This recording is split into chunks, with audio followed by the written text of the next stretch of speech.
हाँ जी, तो स्टूडेंट्स ये रही आपकी प्रॉब्लम नंबर 3.93 जिसमें वो कह रहा है कि यूज़ कीजिए लूप एनालिसिस का फाइंड करने के लिए आई नॉट की वैल्यू को इन दिस सर्किट, इस सर्किट के अंदर। ठीक है जी।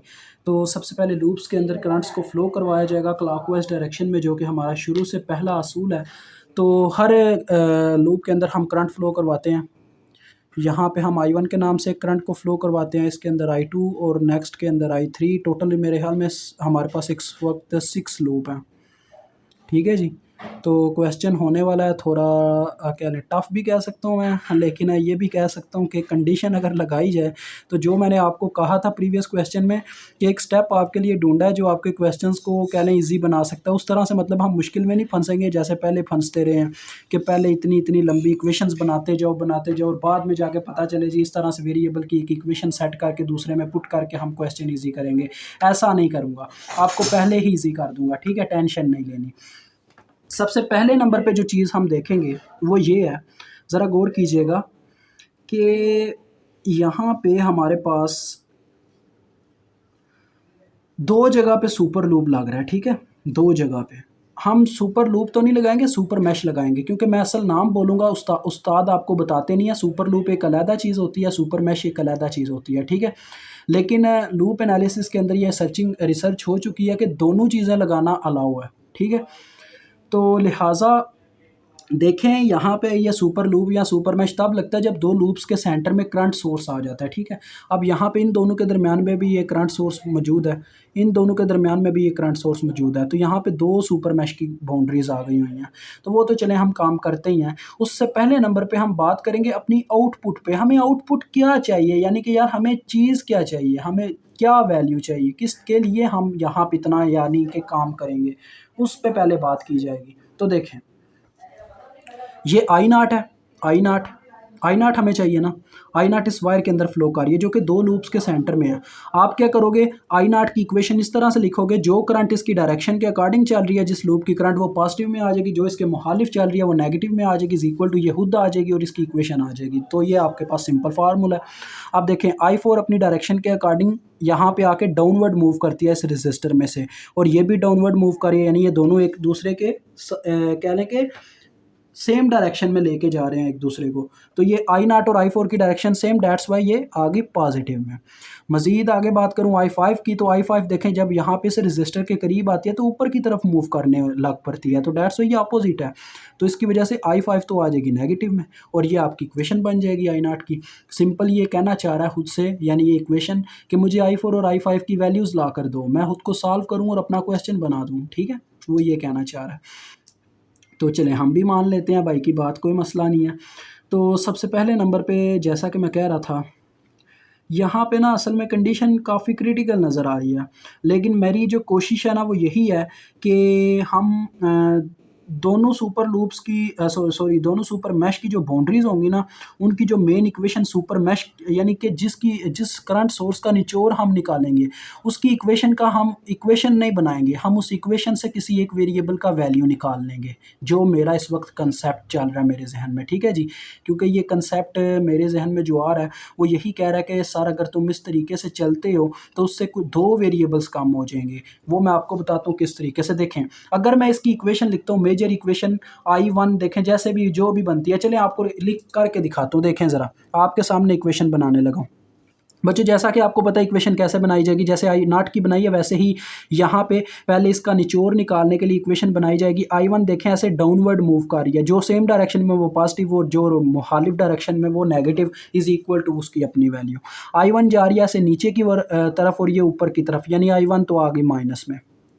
अब I2 को देखते हैं, तो I2 जब यहाँ पे आती है इस तरफ तो ये ऊपर की तरफ मूव करती है, तो ये तो सेम डायरेक्शन होगी, तो प्लस I2 आ गया, इज इक्वल टू ये खुद आ गया। यहाँ से अब आपने क्या करना है, जो आपको बेटर लगता है, कहने का क्या मतलब है, जो आपको बेटर लगता है, यानी कि जोन सा वेरिएबल आप चाहते हैं ख़त्म करना, ठीक है, उसकी इक्वेशन बना लो और जो वेरिएबल रखना चाहते हो उसको यानी कि दूसरी तरफ ले जाओ।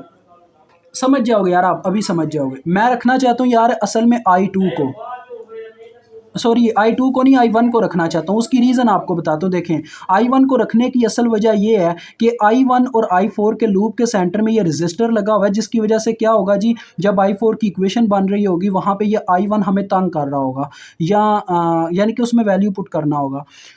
तो बहरहाल वैसे मेरे ख्याल में तो इससे फ़र्क नहीं पड़ता, बस हमने एक वेरिएबल काम करना है, वो आप किसी भी तरीके से काम कर सकते हो इस तरीके से, यानी कि आप कोई एक इक्वेशन बना लो। मैं अब ये चलें I2 की ही इक्वेशन बना लेता हूँ। I2 इधर ही रह गया और इज़ इक्वल टू में क्या हुआ, 4 मिली प्लस I1 हो गया। अब इस इक्वेशन को आपने ऐसे एक ब्लैक बॉल पॉइंट अपने पास रखनी है और ब्लैक इसके इर्द गिर्द एक बॉक्स बना लेना, ताकि आपको याद रहे ये इक्वेशन मैंने बाद में पुट करनी है आगे जाके, ठीक है। अब ये जब आपने इक्वेशन बनाई तो यहाँ पे ये बाउंड्री ड्रा होगी किसकी, सुपर मैश की, क्योंकि सुपर मैश तो लगेगा लगेगा चाहे आप इक्वेशन एक्सेप्ट करते होगे नहीं, उसने तो अपनी एक इक्वेशन बनानी है अपनी बाउंड्री लेके। तो ये जी आ गई इसकी बाउंड्री, ठीक है। एक तो सुपर मैश आपके पास यहाँ पे आ गया, यहाँ पे आके इसका एरो रुक गया। अब इसको आप नंबर 1 कह लो, क्योंकि 2 सुपर मैश है तो इनका नाम भी तो होना चाहिए। ये नंबर 1 सुपर मैश 1, ठीक है जी, इसको ये कहा जाएगा। Apply KVL at super mesh 1, इस तरह से आप इसको लिखोगे। अब बात करते हैं I5 और I6 की इक्वेशन की, क्योंकि हमने बाद में ये सुपर मैश पे केवीएल्स अप्लाई करने हैं, पहले इन इक्वेशंस के साथ छेड़छाड़ करनी है जो बनते हैं। जहाँ जहाँ सुपर मैश बनता है वो पहले आपको इक्वेशंस बनानी पड़ेंगी। अब देखें यहाँ पे I5 और I6 को देखें। I5 जब हम फ्लो करवाते हैं ऐसे नीचे की तरफ मूव करती है, यानी इसकी सेम डायरेक्शन में मूव करती है यहाँ पे आके, ये तो आ गई प्लस में। I6 को देखा जाए तो वो जब यहाँ पे आती है तो ऊपर की तरफ, यानी इसकी मुखालिफ डायरेक्शन में मूव करती है, तो लिहाजा ये तो आ जाएगी माइनस में और इज इक्वल टू में इसकी अपनी वैल्यू। तो यहाँ से आप चाहें जिसकी मर्जी इक्वेशन बनाएं। यहाँ पे बच्चे देखो, हमने जो मेजर इक्वेशन बनाई है I0 को मालूम करने के लिए, उसमें हमें I5 दरकार, I5 की वैल्यू हमें चाहिए। तो यानी मैं I5 का वेरिएबल स्किप नहीं कर सकता, तो मैं यहाँ पे क्या करूँगा, I6 की इक्वेशन बनाने की कोशिश करूँगा। मैं I6 को उठा के दूसरी जानिब ले गया तो वो पॉजिटिव हो गया, और 2 मिली को जब इस तरफ ले आया तो वो I5 में से आके माइनस हो गया, और यहाँ से आपको I6 की एक इक्वेशन मिल गई, I5 माइनस 2 मिली। ठीक है जी, ये 2 इक्वेशंस हैं जो आप इस्तेमाल करके अपना क्वेश्चन कुछ हद तक आसान बना सकेंगे। मुझे उम्मीद है हम इस जो मैं नई ट्रिक लेके आया हूँ इसको सॉल्व करने की, वो आपके काफ़ी हद तक काम आएगी, मुझे उम्मीद है इस चीज़ की। अब जी यहाँ पे भी बाउंड्री ड्रा हो जाएगी, क्योंकि हमने क्या किया जी, सुपर मैश का कंसेप्ट तो अप्लाई कर दिया, यानी कि इस करंट सोर्स का निचोड़ निकाल दिया। तो जब ये काम हो जाता है तो सुपर मैश की बाउंड्री तो ड्रा होनी ही होनी होती है, हम चाहे जो मर्जी कर लें। तो अब पता क्या होगा, सबसे पहले नंबर पे इन सुपर मैश की बाउंड्रीज पर ही केवीएल लगेगा। ये हमारा सुपर मैश नंबर 2 है। तो सबसे पहले नंबर पे बच्चों आप लिखोगे apply KVL at super mesh 1। ठीक है जी, सुपर मैश 1 पे यानी कि हम केवीएल लगा रहे हैं, ये आप लिखोगे। ये लिखने के बाद आप केवीएल अप्लाई करोगे। ठीक है जी, आपने लिखना है यहाँ पे apply KVL at super mesh 1, वो मैं नहीं लिख रहा क्योंकि मुझे टाइम ज़रा बचाना है अपना। तो आपने फिर यहाँ से चलना स्टार्ट करना। केवीएल असल में होता है किरचॉफ वोल्टेज लॉ, हमने हर कंपोनेंट के वोल्टेज लिखने होते हैं जहाँ जहाँ से ये यानी कि सराउंडिंग का एरिया, यानी कि ये जो अपनी बाउंड्री है गुजरती जाएगी जहाँ जहाँ से, इसकी डायरेक्शन भी देखनी है। तो यहाँ से हमने ऐसे चलना स्टार्ट किया तो इसकी बाउंड्री सबसे पहले नंबर पर सुपर मैश जो है इसके पॉजिटिव टर्मिनल में एंटर करती है, क्योंकि ये मूव कर रही है राइट टू लेफ्ट की साइड पर, लेफ्ट साइड पर जा रही है। तो इसके पॉजिटिव टर्मिनल में एंटर हुई इस वोल्टेज सोर्स के, तो ये आगे +12 पहले नंबर पर। मजीद आगे बढ़े तो आगे जाके फिर ये बाउंड्री एंटर हुई इस रजिस्टर में, तो उस बाउंड्री ने कहा कि मुझे इस रजिस्टर के वोल्टेज चाहिए, तो ओहम्स लॉ लगा +1 के इंटू यानी कि current into resistance is equal to voltage असल में होता है, लेकिन इसमें से 2 करंट के पास करने से इसमें वोल्टेज प्रोड्यूस होते हैं। एक I1 है जो ऐसे जा रही है, देखें अपने इसको घुमा के ऐसे देखें तो ये जा रही है लेफ्ट साइड पे, यानी कि क्या नाम है, सुपर मैश की डायरेक्शन में, सुपर मैश भी लेफ्ट साइड पे जा रहा है। और अगर I4 को देखा जाए वो भी इसमें से गुजरता है और वो जाता है राइट साइड को। इन 2 करंट्स के गुजरने की वजह से इसमें वोल्टेज पैदा हो रहे हैं। अब दोनों की डायरेक्शन तो अपोजिट हो गई, सुपर मैश जा रहा है लेफ्ट साइड को और ये करंट भी लेफ्ट साइड को, ये तो सेम डायरेक्शन में है सुपर मैश के, यानी ये सुपर मैश को सपोर्ट कर रही है। लेकिन I4 इसको ये मुखालिफ जा रही है, अपोजिट डायरेक्शन में, वो जा रही है राइट साइड को। अब किस करंट को नेगेटिव लें, ये चीज़ आती है, क्योंकि action and reaction are equal in magnitude but opposite in direction, यानी कि किसी एक के साथ साइन नेगेटिव का आएगा ही आएगा, ये न्यूटन का कहना है। तो लिहाजा जिस लूप के ऊपर आप केवीएल लगा रहे हो ना, उस लूप को पॉजिटिव लो, हमेशा उसकी करंट को पॉजिटिव लो। तो यानी हम I1 को पॉजिटिव लेंगे क्योंकि मैश को सपोर्ट कर रही है I1 और मैश के ऊपर KVL लग रहा है। डेट्स वे I1 आ गई पॉजिटिव में और I4 आ गई नेगेटिव में। ये आपको कंसेप्ट देना था असल में। मजीद आगे बढ़ते हैं तो ये वाला 1 किलो ओम का रजिस्टर आता है, तो सुपर मैश कहता है मुझे अब इसके भी वोल्टेज दो। तो इसमें वोल्टेज कैसे प्रोड्यूस हो रहे हैं? I1 के गुजरने से, ठीक है जी। तो लिहाजा इसके तो सिंपल वोल्टेज आ जाएंगे 1 जी, ठीक ठीक हो गया। यानी बच्चों मेरा कहने का ये मतलब आपको ये समझाना चाह रहा हूँ कि जो यानी कि एक कंपोनेंट अगर दो लूप्स के सेंटर में आता है ना, तब जाके आपने वो कंडीशन देखनी है सेम डायरेक्शन और मुखालिफ डायरेक्शन की। अगर एक साइड पे लगा हो तो जिस लूप की करंट होती है, यानी कि जिस लूप में वो रजिस्टर एक साइड पे लगा होता है, उसी लूप की करंट ने वहाँ पे वोल्टेज प्रोड्यूस करने होते हैं। अब देखें हम मजीद आगे जाते हैं, तब जाके ये सुपर मैश की बाउंड्री एक इस लास्ट रजिस्टर में से गुजरती है और कहती है मुझे अब इसके भी वोल्टेज निकाल के दो। अब ये भी दो लूप्स के सेंटर में लगा, फिर से वही बात, इसकी रेजिस्टेंस पहले लिखूंगा मैं। तो करंट्स दो गुजर रही हैं। I2 देखो ऐसे डाउनवर्ड जा रही है और सुपर मैश भी डाउनवर्ड इसमें से गुजरा है, तो यानी ये I2 इसको सपोर्ट कर रही है, लेकिन I3 इसके मुखालिफ चलती है, ऐसे ऊपर की तरफ होकर इसमें से गुजरती है। फिर से वही I1 माइनस I4 वाला कंसेप्ट यहाँ पे लगेगा, I2 माइनस I3 की फॉर्म में, ठीक है जी, समझ गए हो। ये असल चीज़ थी, इज इक्वल टू हो गया 0 क्योंकि सुपर मैश के ऊपर KVL ओवरऑल आ गया। अब यहाँ पे आप एक तरतीब बनाएं। आपको पता है हम I2 का वेरिएबल ख़त्म कर देंगे इस इक्वेशन में से, तो पीछे कौन कौन सा वेरिएबल इस इक्वेशन में बच रहा है? I4 बच रहा है और I3 बच रहा है, ठीक है जी, I4, I3 और I1। तो इन तीनों को आपने बस बचाना है। I2 का वेरिएबल वैसे ही रिमूव हो जाएगा, वो आपको बताता हूँ कैसे। देखें 1 प्लस 1 ये तो हो गया 2 फिर I3 इकट्ठे किए तो वो हो गया -1 ये I4 को इकट्ठा किया तो ये हो गया -1 ठीक है जी। और कांस्टेंट को अभी मैं कुछ नहीं कह रहा, अभी मैं ये I2 को करने लगूँ। ये देखें +1k इंटू I2 आ रहा है, ठीक है जी, +1k इंटू I2 है। I2 की जगह उसकी वो इक्वेशन आपने यहाँ पे पुट कर देनी है, 4 मिली प्लस I1, ठीक है जी। और +12 को भी अभी मैंने इसी साइड पे रखा है, ओके हो गया। अब इस इक्वेशन को नेक्स्ट स्टेप में बहुत सिंपलेस्ट फॉर्म में ले जाया जाएगा। देखें 2k I1 plus 1k I1 बन जाएगा ना, यहाँ पे ये मल्टीप्लाई होने से ये हो जाएगा 3k I1, ओके। उसके बाद ये -1k I3, यानी कि और वेरिएबल को तो कोई फ़र्क नहीं पड़ने वाला। अब ये देखें ये बन रहा है +4, किलो और मिली कैंसिल हो जाएंगे, +4 +12 +16, दूसरी जानिब जाके -16, and this is your first equation by super mesh 1। अब सुपर मैश 2 से आप दूसरी इक्वेशन हासिल करोगे, आपने लिखना apply KVL at super mesh 2, ठीक है जी। यानी कि अब हम सुपर मैश 2 के ऊपर KVL लगाने लगे हैं।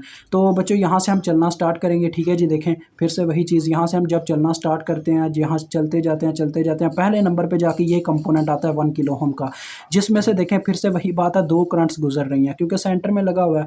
I5 है वो ऐसे ऊपर की तरफ जा रही है इसमें से ऐसे फ्लो करते हुए, जो कि सपोर्ट करती है सुपर मैश को, क्योंकि सुपर मैश भी इसमें से ऐसे ऊपर की तरफ होकर गुजरा है। तो लिहाजा I5 तो आ जाएगी पॉजिटिव में, इतना तो हमें कंफर्म हो गया। लेकिन I4 क्या कर रही है, उसके बिल्कुल मुखालिफ जा रही है, वैसे नीचे की तरफ मूव कर रही है इसमें से ऐसे नीचे।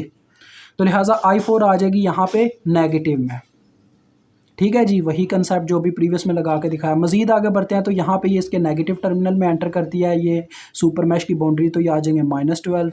मजीद आगे गए तो ये वाला 1 किलो ओम का रजिस्टर आता है। यहाँ पे भी आपको साफ साफ दिखाई दे रहा है कि इसमें क्या है जी, इसमें मेन इशू जो आपको देखने को मिल रहा है वो यही है कि 1k में यहाँ पे फिर से दो करंट्स हैं, I6 भी है I3 भी है। तो पहले नंबर पे तो मैं 1k मेंशन कर देता हूँ। I6 देखें सपोर्ट करता है इस सुपर मैश की बाउंड्री को, वो भी जाता है राइट साइड को और ये सुपर मैश भी राइट साइड को जा रहा है, जबकि I3 इसमें से ऐसे लेफ्ट साइड को जा रहा है। तो I6 पॉजिटिव रखा जाएगा, I3 नेगेटिव रखा जाएगा। और लास्ट में देखें फिर आपके पास एक ही रजिस्टर बचता है जहाँ पे सुपर मैश की बाउंड्री बस एंड होने लगी है, जो कि डाउनवर्ड जा रही है इस रजिस्टर में से, और I6 भी डाउनवर्ड इसमें से गुजरती है, तब इसमें वोल्टेज प्रोड्यूस होते हैं।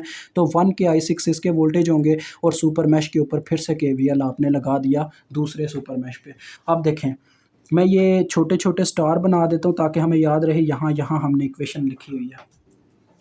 अब ज़रा तरतीब सीधी करते हैं। सबसे पहले नंबर पे हमारे पास, अब इसमें भी हम पहले नंबर पे तो तरतीब को ही अपने जहन में बिठाएंगे, ठीक है जी। सबसे पहले नंबर पे देखें ये हमारे पास यहाँ पे I3 एक ऐसा वेरिएबल है जो अरेंजमेंट में सबसे पहले नंबर पे आता है। तो -1 I3 एक बन रहा है तो उसको सबसे पहले नंबर पे ले आते हैं।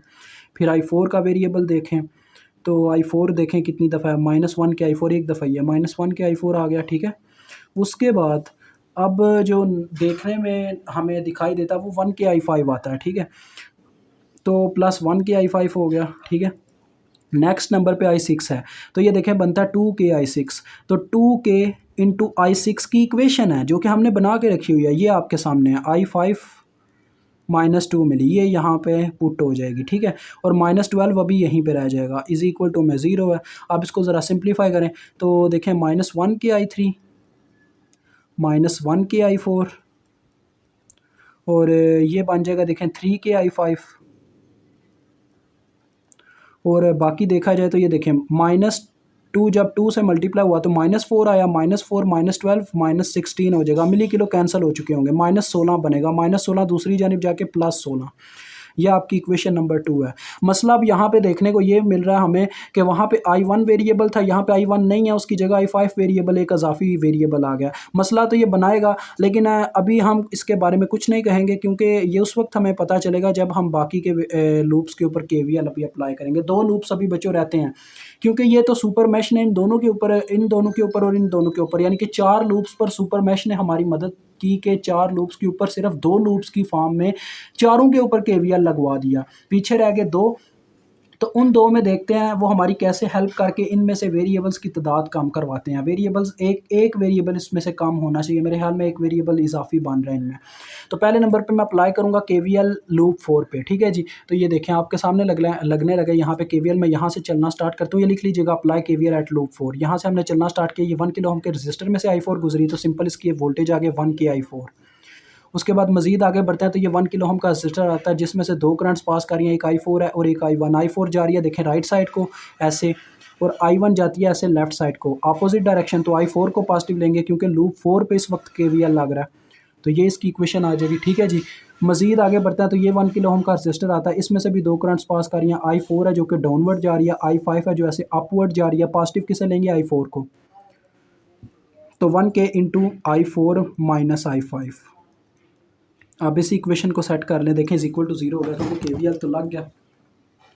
तो लिहाजा अब I4 पहले इकट्ठा करना चाहूँगा, या पहले I1 इकट्ठा कर लेते हैं। देखें -1 के I1 है, ओके।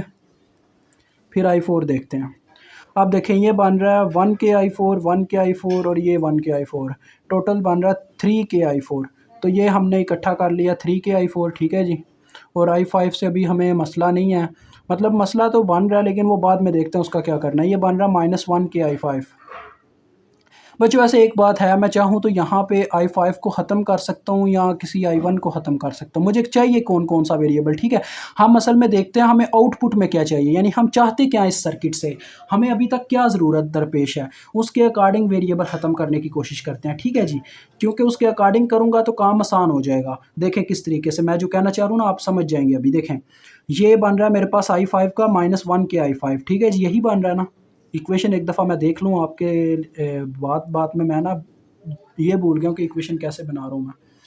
ये 1 के 3 के हो गया, ठीक है जी, ये भी ठीक है और ये भी ठीक है, ठीक हो गया। अब देखो बच्चों मैं आपको बताता हूँ, हमारी जो आउटपुट है उसमें हमें I5 और I4 की वैल्यू चाहिए, यानी कि हमारी इन तीनों इक्वेशंस में I4 और I5 का वेरिएबल लाजमी होना चाहिए। बाकी हमें I1 और I3 से कोई लेना देना नहीं है। तो हम कौन सा वेरिएबल ख़त्म करें? मैं चाहता हूँ, मेरा जो ख्याल है ना, जहाँ तक मेरा ख्याल है, मेरे ख्याल में I1 को ख़त्म कर देना चाहिए। पता है किस तरीके से? देखो मैं इस इक्वेशन से ना, ये जो मेरे पास अभी इक्वेशन आई है, यहाँ पे I1 की इक्वेशन बनाता हूँ, ज़रा गौर कीजिएगा। -1 के I1 दूसरी जानिब जाके +1 के I1 हो गया, ठीक है। वहाँ पे जाके जब वो 1 के I1 हुआ तो इस साइड पे रह गया था हमारे पास 3 के I4 -1 के I4 सॉरी 1 के I5, ये रह गया था। नेक्स्ट स्टेप में क्या हुआ, ये 1 के I1 है। तो नेक्स्ट स्टेप में क्या करना है यार आपको, वैसे यार आपके लिए ना चलें, आपकी आसानी के लिए, ज़्यादा नहीं, आपकी आसानी के लिए मैं क्या करता हूँ, इसको आपके लिए इजी कर देता हूँ। नेक्स्ट स्टेप में क्या होगा, I1 इधर ही रह जाएगा और दूसरी तरफ ये 1 के जाके डिवाइड हो जाएगा, तो दूसरी तरफ आ जाएगा 3 के I5 सॉरी I4 -1 के I5 और बटे में होल के आ जाएगा 1 के, ठीक है जी। ये अब आपने उठा के बच्चों पुट कर देना है अपनी इक्वेशन नंबर 1 में, तो आपकी इक्वेशन नंबर 1 इस इक्वेशन की फॉर्म में आ जाएगी। और जो मैं आपको बता रहा हूँ लूप 3 के ऊपर केवीएल लगा के आपको इक्वेशन मिलने वाली है ना, वो आपको इसी फॉर्म में मिलेगी, जिससे आपको बेनिफिट होगा। अब आप टिक लगा लें जो आपकी इक्वेशन काम आ रही है। एक इक्वेशन नंबर 2 है, अब आप ये इक्वेशन नंबर 1 को इक्वेशन नंबर 3 बनाने लगे हो, क्योंकि आपकी इक्वेशन नंबर 1 तो है, क्योंकि उसको नंबर आप दे चुके हो। अब जो नई इक्वेशन आप बनाओगे इसको पुट करने से वो इक्वेशन नंबर 3 बनेगी। तो चलें, आपने लिखना है या ना भी लिखो, काम मसला नहीं है, लिखने का कोई मसला नहीं है, क्योंकि ये अब मैथ नहीं है इतना। 3k × I1 की जब वैल्यू पुट होगी वहाँ पे देखें क्या आ जाएगा, 3k I4 - 1k I5, ठीक है जी, होल के बटे में 1k, और साथ में था हमारे पास -1k I3 - 1k I4 is equal to -16। ये इक्वेशन 1 थी हमारी। अभी इसको इक्वेशन 3 बना लेते हैं जो मैट्रिक्स फॉर्म में इस्तेमाल की जाएगी। ये देखो, किलो किलो से कटा। अब आपने तरतीब ठीक करनी है। आपकी इस इक्वेशन में तरतीब में पहले नंबर पे क्या है, I3 है ना, पहले I3 का वेरिएबल ले आओ, -1 के I3 है जी, ये आ गया पहले नंबर पे। फिर दूसरा आपका वेरिएबल है I4, उसको ले आओ। यहाँ पे मैं स्टार लगा रहा हूँ क्योंकि ये हमारी इक्वेशन बन रही है, इस पे टिक भी लगा दिया। ये हमारी इक्वेशन है जो हमने दूसरे नंबर पे इस्तेमाल करनी है। और तीसरी आपको हासिल होगी लूप 3 के ऊपर केवीएल लगा के। आप देखें, I4 इकट्ठा करना है, -1 के I4 तो ये है, 3 3 बार 9 हो जाएगा, 9 के I4, और यहाँ से एक I4 इसमें से माइनस होगा, तो यानी टोटल बनेगा 8 के I4। और I5 की बात करूँ तो ये बनो, ये देखो ज़रा, -3 के I5 बना, ये एक ही है, तो यानी ये आ गया सिंपल -3 के I5 which is equal to -16। This is your third equation. ये आपकी बच्चों थर्ड इक्वेशन है जिसे आप इस्तेमाल करने वाले हो मैट्रिक्स फॉर्म के लिए, ठीक है। अब आपने तीसरी इक्वेशन, यहाँ पे तीसरी इक्वेशन के बाद यानी कि जो मैट्रिक्स फॉर्म में तीसरी इक्वेशन आपने पुट करनी है, चौथी जो आप बनाओगे वो आपने हासिल करनी है लूप 3 के केवीएल से। तो ये आपके सामने देखें, आपने लिखना अप्लाई केवीएल एट लूप 3। तो मैं आपके सामने यहाँ से इक्वेशन लिखना स्टार्ट करता हूँ, यहाँ से हम चलना स्टार्ट करेंगे। तो सबसे पहले नंबर पर ये करंट इस रजिस्टर में से गुजरेगी, तो इसमें से सिर्फ I3 गुजरी है, तो इसके वोल्टेज क्या होंगे, 1 के I3, ठीक है जी। तो यहाँ पे देखें, ये अब वो नज़र नहीं ना आ रहा, इसलिए मैं आपको ना 1 बाय 1 दिखा के स्टेप करवाऊंगा, ठीक है। 1 के I3 आ गया। आगे नेक्स्ट देखें, करंट ऐसे मजीद आगे बढ़ेगी और इस रजिस्टर में से गुजरेगी। तो इस रजिस्टर में से दो करंट्स गुजर रही हैं, एक I6 है और एक I3 है। I3 जो है वो ऐसे जा रही है किस साइड पे, वो जा रही है हमारी राइट साइड पे, सॉरी लेफ़्ट साइड पे, और I6 जा रही है राइट साइड पे। तो लिहाजा हमारे पास दोनों की डायरेक्शन अपोजिट हो गई। तो यहाँ पे हमारे पास I3 पॉजिटिव ली जाएगी क्योंकि लूप 3 के ऊपर केवीएल लग रहा है। इसी तरह से बच्चों 1 की तरफ जब I3 जाएगी वो जारी होगी अपवर्ड और I2 जारी होगी डाउनवर्ड। तो फिर से वही बात है, दोनों की डायरेक्शन अपोजिट, तो I3 पॉजिटिव ली जाएगी, I2 नेगेटिव ली जाएगी। तो अब मैंने सारा समझा दिया आपको लूप। तो यहाँ पे मैं अब आपके सामने बस वो इक्वेशंस लिखने लगा। देखो क्या आ रहा था, वो 1k × I3 - I6 एक आ रहा था आपके पास, और एक आ रहा था +1k × I3 - I2, ये आपके पास आ रहे थे, विच इज़ इक्वल टू 0, क्योंकि केवीएल मुकम्मल हो गया था। अब आप क्या करो, पहले I3 इकट्ठे कर लो, 1 के I3 1 के I3 1 के I3, ये टोटल हो गया 3 के I3। और नेक्स्ट I6 जो है, ये -1 के I6 जो आपके पास आ रहा है, इसकी जगह आपके पास I6 की जगह क्या पुट हो जाएगा, ये उसकी इक्वेशन पुट हो जाएगी, I5 - 2 मिली, ठीक है जी, I5 - 2 मिली। फिर आपके पास और एक वेरिएबल यहाँ पे जो दिखाई दे रहा है वो है I2। तो ये -1 के I2 बन रहा है, -1k × I2 की इक्वेशन पुट होगी। I2 की इक्वेशन हमारे पास क्या थी, देखें, वो है 4 मिली + I1। तो 4 मिली + I1, तो अभी तो मैं ऐसे पुट करूँगा, लेकिन बाद में I1 की भी इक्वेशन इसमें पुट करूँगा, ठीक है। समझ रहे हो ना मेरी बात को। तो ये देखो, ये पहले नंबर पे तो सबसे पहले नंबर पे आपके सामने जो मैं वेरिएबल रखना चाहता हूँ वो 3 के I3 है, ठीक है जी, क्योंकि अभी तक तो I3 का कंपोनेंट ही हर इक्वेशन में पहले नंबर पे है। फिर हम रखेंगे किसको जी, I5 को रख लेते हैं अभी के लिए। -1 के I5 आपके सामने आ रहा है, और ये देखें कांस्टेंट क्या बन रहा है, -1 के जब -2 मिली से ज़रब खाएगा +2 हो जाएगा, किलो मिली कैंसिल हो जाएंगे। और यहाँ पे भी ऐसे ही है, -1 के जब ज़रब खाएगा 4 मिली से, तो ये आएगा -4 और +2, -4 + 2 कितना हुआ, -4 + 2 -2,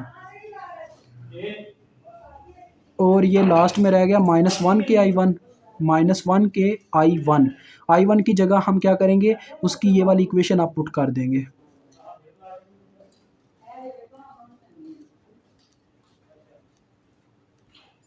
तो इससे क्या फ़र्क पड़ेगा, इससे आपका वो वेरिएबल बीच में से ख़त्म हो गया जो आपके किसी काम का नहीं था, जिसका नाम I1 है। 1 के 1 कैसे कट गया। अब इसकी इक्वेशन को आप सेटल कर लें। देखें 3 के I3, इस पे तो कोई फ़र्क नहीं पड़ने वाला। ये यहाँ पे आपके पास तीसरी इक्वेशन आपके बन गई है, यानी जिसको हम चौथी इक्वेशन असल में वैसे मैट्रिक्स फॉर्म में ये तीसरी है।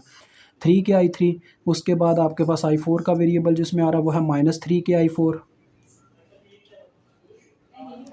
फिर आपके पास देखें ये बनता है माइनस माइनस +1 के I5।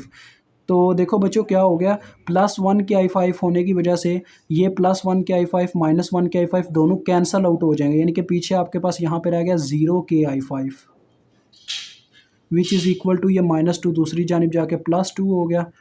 और ये आपके पास आपकी इक्वेशन नंबर 4 है, जिसे आप अब मैट्रिक्स फॉर्म में पुट करने जा रहे हैं। तो मैं इस पेज पे इंसर्ट करना चाहूँगा इसे, क्योंकि मेरे पास वहाँ पे जगह नहीं बची। तो रुकें ज़रा। तो ये देखिएगा आपके सामने मैट्रिक्स फॉर्म में लिखने लगो। मैट्रिक्स फॉर्म में बच्चों कैसे लिखते हैं, ये आप अगर सीखना चाहें तो 3.11 की वीडियो देख लीजिएगा। वहाँ पे आपको कैलकुलेटर पे सॉल्व करना भी सिखा दिया जाएगा। ये दोनों चीज़ें आपने वहाँ से सीखनी है, क्योंकि यहाँ पे अब मैं एक्सप्लेन नहीं कर सकता, वीडियो लंबी हो जाएगी। हर इक्वेशन जो आपने सेलेक्ट किया है उसका बच्चों आपने पहले कॉन्स्टेंट्स लिखने हैं, जो वेरिएबल्स के साथ लिखे हैं साइंस समेत, ठीक है। -1 के, -1 के, 3 के। फिर दूसरी इक्वेशन हमारी ये वाली है जिसमें है -1 के, 8 के, फिर 3 के। फिर ये तीसरी है 3 के, -3 के और 0 के। फिर इनके वेरिएबल्स के नाम बच्चों कॉलम वाइज हम लिखते हैं। पहला वेरिएबल हमारा हर इक्वेशन में I3 रहा है, फिर I4 रहा है, फिर I5 रहा है। फिर इज़ इक्वल टू की तरफ इज़ इक्वल टू वाले नंबर्स, फर्स्ट इक्वेशन जो हमने रखी उसमें हमारे पास था 16 दूसरी जानिब, और इसमें रहा -16, और तीसरी में हमारे पास रहा 2। तो अब मैं इसको कैलकुलेटर पे सॉल्व करूँगा और आपको इनकी वैल्यूज़ बता देता हूँ I3, I4 और I5 की। फिर हम क्या करेंगे जी, I4 और I5 का डायरेक्ट ऊपर पुट करेंगे I0 के अंदर, इक्वेशन के अंदर, और I4 और I5 की मदद से हमें I0 मालूम हो जाएगी और हमारा क्वेश्चन सॉल्व हो जाएगा। तो ये देखें इस तरह से आपको कैलकुलेटर आंसर्स दे देता है। ये फर्स्ट आपके पास जो करंट है I3, उसका आंसर है -2 पॉइंट अप्रॉक्सीमेटली 9 ही हो जाता है, 9 मिली एम्पेयर, ठीक है जी। और ये आपके पास आ रही है -3.5 मिली एम्पेयर, और लास्ट वाली आपके पास आ रही है 3.2 मिली एम्पेयर अप्रॉक्सीमेटली, ठीक है जी। और हमारे पास जो I0 की इक्वेशन आई थी वो आपको यहाँ पे याद होनी चाहिए। वो देखें हमने लिख रखी है यहाँ पे, ये ब्लर क्यों हो गया, अभी ठीक हो गया। वो हमने इक्वेशन लिख रखी है I0 is equal to I4 minus I5। तो उस इक्वेशन के अकॉर्डिंग I4 माइनस I4 की पहले वैल्यू आएगी, फिर माइनस आएगा, फिर I5 की वैल्यू इंसर्ट होगी जो कि है 3.2 मिली। तो ये इसकी इक्वेशन बनती है। और देखें इनको अगर सॉल्व किया जाए तो ये 6.7 मिली एम्पेयर आपके पास आंसर आ रहा है, -6.7 मिली एम्पेयर। ये जी आपका आंसर है। मुझे उम्मीद है आपको समझ आ गई होगी। अगर कोई कह लें कमी बेशी रह गई हो तो आप व्हाट्सएप पे रब्ता कर सकते हैं। अदरवाइज़ गूगल फॉर्म इंशाल्लाह कुछ ही देर में हमारे चैनल पर अवेलेबल होगा। कोई भी क्वेश्चन है वहाँ से आप उसको क्या कर सकते हैं, फिल करके हमसे वो क्वेश्चन पूछ सकते हैं अपना, और आपका प्रॉब्लम इंशाल्लाह 1 वीक के अंदर अंदर सॉल्व कर दिया जाएगा। ज़्यादा अगर जल्दबाजी का काम हो, यानी कि जल्दी आपको अपना सलूशन चाहिए हो, तो आप व्हाट्सएप पे ही रब्ता करें।